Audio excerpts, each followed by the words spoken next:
How we doing, guys? Welcome to DT's Daily. We are back again for another week. I hope every single one of you have had a really good weekend. Now, what we're going to be focusing on today are the weekend's Premier League games. They were the final ones of the season.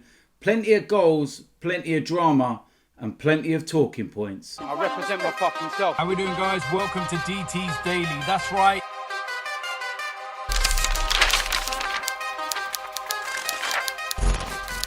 So like I said, we're going to get into the games over the Premier League yesterday.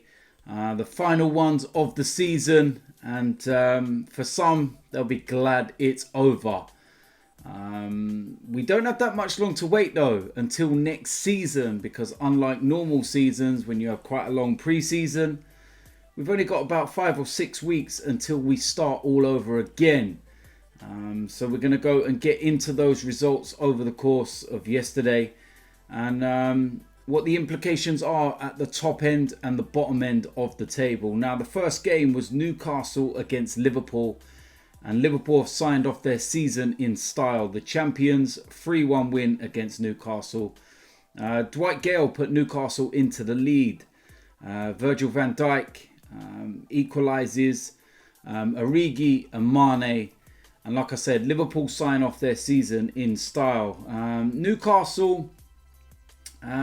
bit of a mixed one really, and it'd be interesting now the season's done to see what actually happens with them. Are they going to be taken over?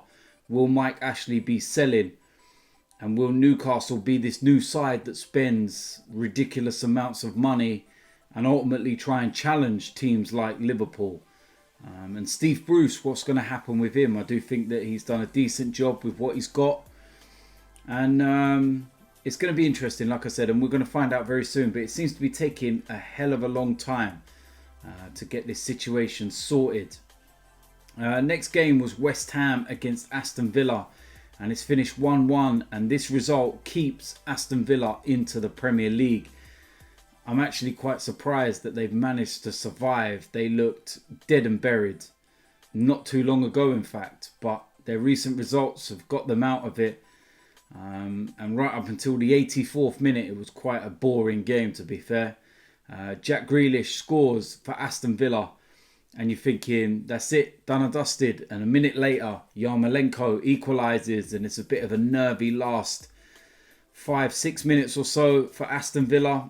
But it's absolutely brilliant for them. They survive in the Premier League for another season. And that's what their objective was, to get survival in their first season and see if they can rebuild on that now. And it'd be interesting to see what they do over the summer and next season. Burnley against Brighton, and it finished 2-1 to Brighton. Chris Wood scores for Burnley. Basuma and Connolly were the Brighton goal scorers. And Burnley have had a decent season. You know, they're in the top 10. Brighton, at one point they were looking relegation, but they've had a good end to the season since lockdown anyway. And they'll be quite happy with that. And they're going to go again next year. So it'd be interesting to see what they do also. Let's go and have a look at some of these other results as well. Because some of them, they had so many different implications at different ends of the table and everything else. But Everton against Bournemouth, and brilliant result for Bournemouth. 3-1 winners, but it was not enough. And Bournemouth, we're saying bye to them from the Premier League. And I suppose the one thing Bournemouth will look at is that it was too little too late. They didn't take their chances this season. Goals were a big problem.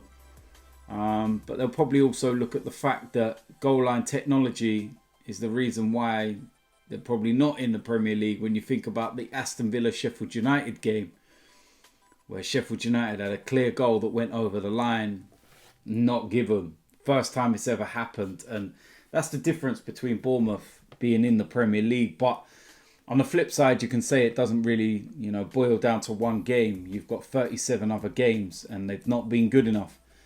And they're going back to the Championship, and I wish them well. And I do hope that they can get themselves back in the Premier League again one day. Crystal Palace against Tottenham. That one finished 1-1.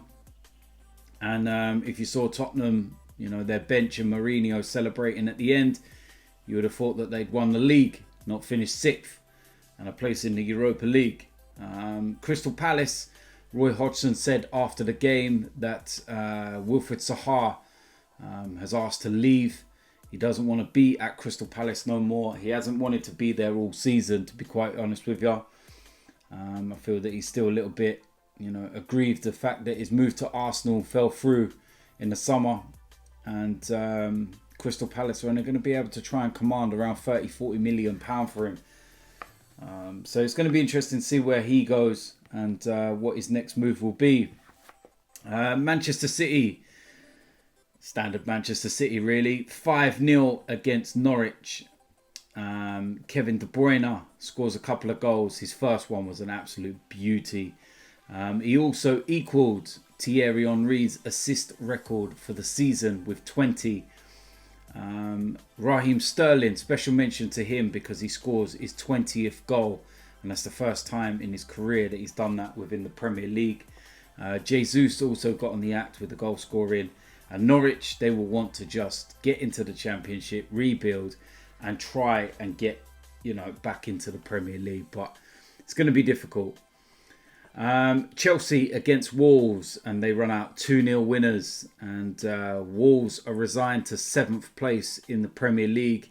And what that means is that if Arsenal do win the FA Cup at the weekend against Chelsea, Wolves will not be in the Europa League. Arsenal will replace them. But Wolves are still in the current Europa League campaign, and if they win that, then they'll go in the Champions League. So I don't think they're too bad if they get that one done. But yeah, Chelsea, Mason Mount and Olivier Giroud right before half-time killed the game.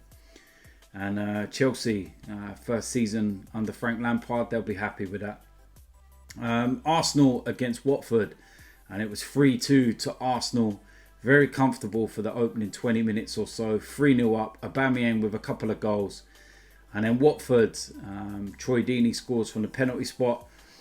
A late rally from them. Emi Martinez had to make some unbelievable saves to actually keep, Arsenal from, throwing this one away. But you could tell that in the second half, there were players that just didn't want to get injured, just didn't want to risk too much before the final. And we were trying so hard to give Aubameyang the ball and get him that hat-trick, which would have equalled him with Jamie Vardy and got him the golden boot. But it wasn't to be. And, overall, he can be happy with the season. 22 goals again. He's absolutely phenomenal. Cryptic message by his dad on Instagram. Make of that what you will. But we'll find out very, very soon. But our focus right now is on the FA Cup final on Saturday. Last game that I've not been into is Southampton against Sheffield United, and it was a 3-1 victory for Southampton. Danny Ings, another goal for him. Adams with 2 goals, and Sheffield United didn't really end up, how they would have liked, but what a season Sheffield United have had. Jurgen Klopp will no doubt get Manager of the Year, but for me, the Sheffield United manager, man, he has had an unbelievable season. And I think that, on the balance of it, I'd probably say that he's, my Manager of the Year, given the fact of everything that, Sheffield United have had to do coming into the Premier League and everything else. So how did the Premier League table finish? Liverpool champions, Manchester City, Manchester United and Chelsea. Congratulations to them for reaching Champions League football. Leicester and Tottenham, Europa League football. Wolves, Europa League football if Arsenal lose the cup final. Arsenal in 8th place. Sheffield United, Burnley, Southampton, Everton, Newcastle, Crystal Palace, Brighton, West Ham, Aston Villa, and Bournemouth, Watford, Norwich. And commiserations to those 3 for their relegation. And hope to see you all again in the Premier League soon. So, yeah, it's been a bit of an eventful season. As an Arsenal fan especially. First time in 25 years we finished outside of the top 6. We know what we need. We know what we've got to do to make things right. And it's going to be a big summer. And the transfer window is officially open. So hurry up and get some signings done, Arsenal.